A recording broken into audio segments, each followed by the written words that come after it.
No one said that the path is going to be easy. And it's not.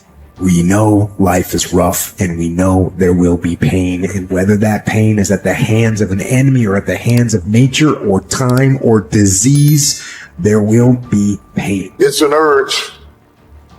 Truth be told, every champion has felt it. Every president has felt it. Every king has felt it. Every lion has felt it. Every winner has felt it. Every soldier has felt it. Every victorious person has felt it. The urge to quit. Often when people are embittered and resentful and feel like they're victims, it's because really awful things have happened to them. Now, not always, but often. And so then the question is, well, if you're in a situation and something really awful is happened to you or has happened to you, then, well, why shouldn't you feel like a victim? And is there a better alternative? Thousands have come before you and they did just fine. So quit your complaining. And it's not because you have nothing to complain about. That's not the case. It's that that's not the right approach. The fact is, and this is such an optimistic fact, as well as a judgment in some sense, the fact is that if someone else can do it, so can you. And that's something, right? If you're reading about the great heroes in history, people who are in these terrible situations, and you see someone rise to the occasion, and then you can say, well, that was a person who did that, and I'm a person, and so maybe I have that capacity too, even though I don't know how to approach it. Don't allow that inner doubt in you to tell you why you're not good enough. You ignore that inner voice and all of the external voices. Don't judge the possibilities for what you can do based upon the circumstances, because the circumstances won't determine who you are. Doesn't matter how many mistakes you've made. Doesn't matter how much money you've lost. In fact, I see it only as an investment, what you learn from life. You don't stop when you're tired. You stop when you're done. You stop when you complete it and you execute it. This way you start separating the successful from the unsuccessful. Just because it says trial on the package, or tribulation on the package, or pain on the package, it don't mean it ain't a blessing inside, and most of you turn around when you see pain. But those of us who had a right perspective, we approach it when it say pain. When we see trial, tribulation, we don't give up or give in. We know the blessing is on the inside. We don't give up. We don't surrender. We don't quit. We see differently. Our perspective is different. And because our perspective is different, our outcomes are different. Our rewards are different.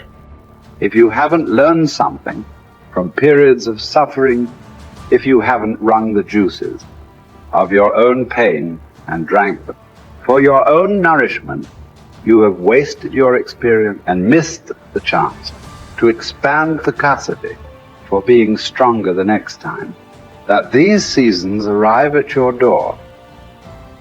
My mental outcomes were a consequence of my habits, and my habits were a consequence of my choices. It is true that character is to some extent innate. Our genetic makeup imbues in us certain proclivities. But it is as true that character is mostly a consequence of choices.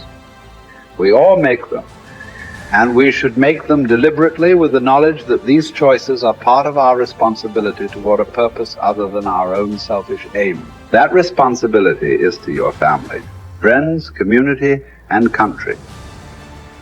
You have purpose in this life. God has you here for a reason. You may not know it, but He does. Your job is to find it.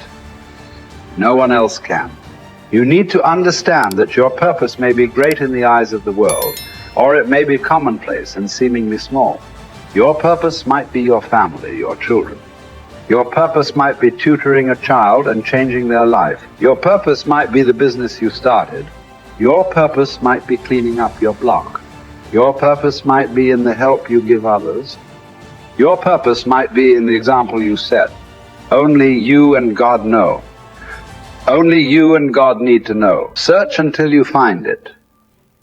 And until then, act as if you have it, because you're wasting time otherwise. There's something in you that wouldn't allow you to stop. Dr. Howard Thurman, he said there's something in each and every one of you that waits and listens to the voice of the genuine in yourself. It will be perhaps the only guide you will ever have.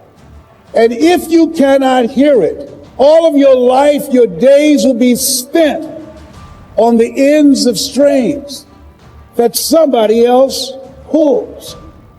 And I say to you, the reason you showed up, even though you couldn't afford to be here, the reason you drove hundreds of miles, flew around the world, there's something in you, in your heart of hearts, that said, I'm not going to let anybody pull my strings. It said, I'm going to control my own personal economy. It said, I've got a dream I want to achieve. I want my children to have a choice of the kind of education that they want. That said, I am the captain of my ship. That said, I'm going to control my destiny. And whatever it takes, I'm willing to do the work. 1961.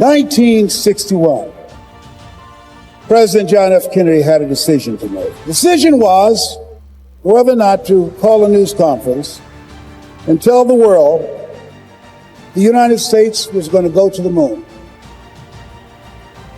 And I submit to you that the decision to do that was very risky.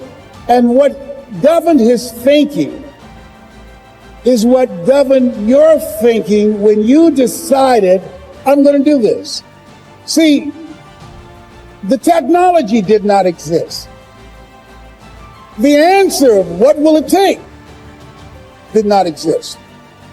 No one had ever done it before. But he made a decision. He looked at Werner von Braun, the most brilliant scientist of that day. And he said, Werner, what will it take for us to go to the moon? And he spoke 5 words. And those 5 words, I think, is what governs most entrepreneurs. Those 5 words, I think, is what give people like you the courage to pursue their dreams. Those 5 words is what I think people who are pioneers, people who are breaking new ground, make decisions on. He said, what will it take for us to go to the moon? And the response was, the will to do it. As you look at yourself, as you look at your business, what will it take for you to increase your business? The will to do it.